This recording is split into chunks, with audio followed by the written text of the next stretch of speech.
Casting parfait pour une adaptation cinématographique de Les Montagnes Hallucinées.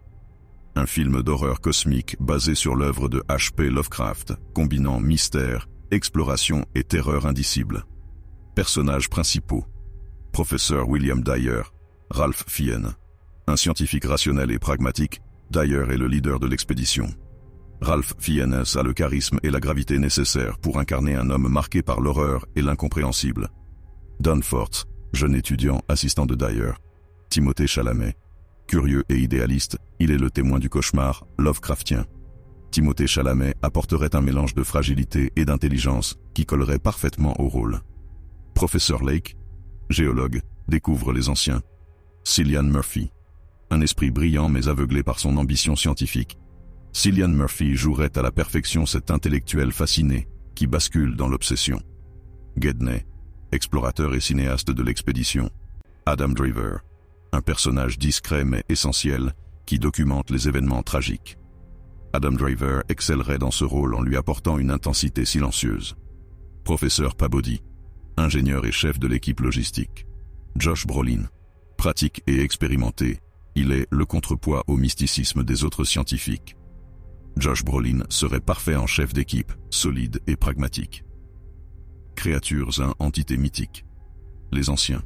Voix de Benedict Cumberbatch et Tilda Swinton.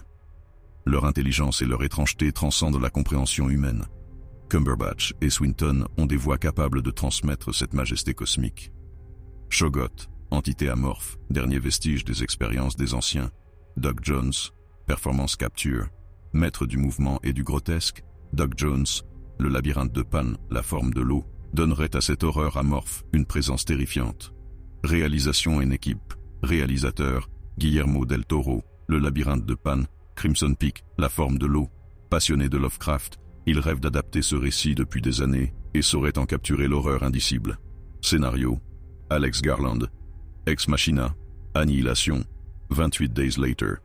Spécialiste de la science-fiction et de l'horreur psychologique, il saurait respecter l'esprit Lovecraftien tout en rendant le film immersif. Photographie, Greg Fraser. Dune, The Batman.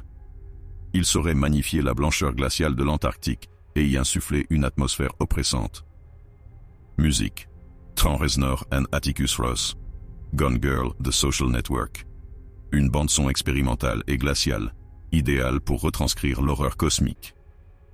Tone and ambiance, un mélange de science-fiction et d'horreur pure, proche de The Thing et Alien. Une progression lente vers la folie, respectant le style Lovecraftien. Des créatures terrifiantes en effets spéciaux pratiques, plus CGI maîtrisé. Une esthétique glaciale et oppressante, avec des plans sublimes et terrifiants des cités des anciens. Ce casting vous plaît? Vous aimeriez une autre approche?